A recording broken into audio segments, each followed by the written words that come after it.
ભગવાન જગન્નાથ નગરચર્યાએ નીકળે તેના એક દિવસ અગાઉ એટલે કે શનિવારે ભગવાને સોનાવેશ ધારણ કર્યો।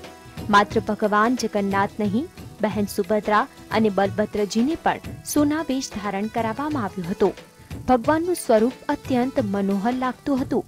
જગતના નાથને સોનાવેશ પર વિશેષ વાઘા ઉપરાંત સોને મઢેલા હાર અને ઝવેરાત પણ સજાવવામાં આવ્યા હતા। ભગવાન જગન્નાથજીની 140મી રથયાત્રાના જ્યારે ગણતરીના દિવસો બાકી છે, જ્યારે આજે ભગવાને સોનાવેશ ધારણ કર્યું છે। તમે જોઈ શકો છો કે જે ભગવાન જગન્નાથ, બહેન સુભદ્રા અને સાથે ભાઈ બલભદ્ર જેમને સોના ધારણ કર્યું છે। તમે જોઈ શકો છો કે જે આ જે ભગવાનના જે વાઘાઓ છે એ પણ એક આકર્ષણનું કેન્દ્ર બન્યું છે। ભગવાનના સોનાવેશના દર્શન કરીને કેટલાકે આ દિવસને જ સોના જેવો દિવસ ગણાવ્યો હતો। આજનો દિવસ બહુ સરસ છે, સોના જેવો સુંદર છે।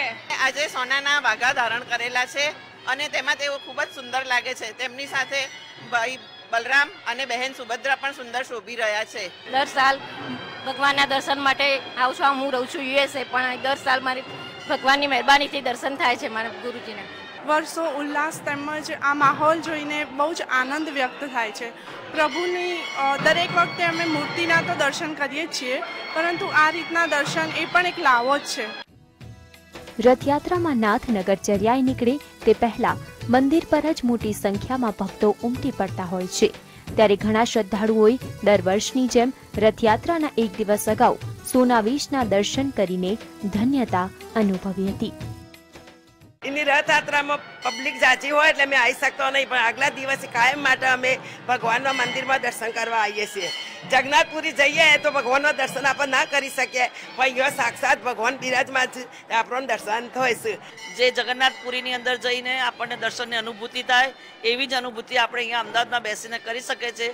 એ આપણું અહોભાગ્ય કહેવાય। ભગવાનને લાખ વિનંતી છે કે અમને વારંવાર દર્શન કરાવે અને અમારા પરિવારને બધાની સુખ શાંતિ રાખે અને વારંવાર દર્શન કરાવે। ભગવાન બહુ સુંદર લાગે છે, બહુ જ રૂપાળા લાગે, ભગવાનને નજરો ના લાગી જાય।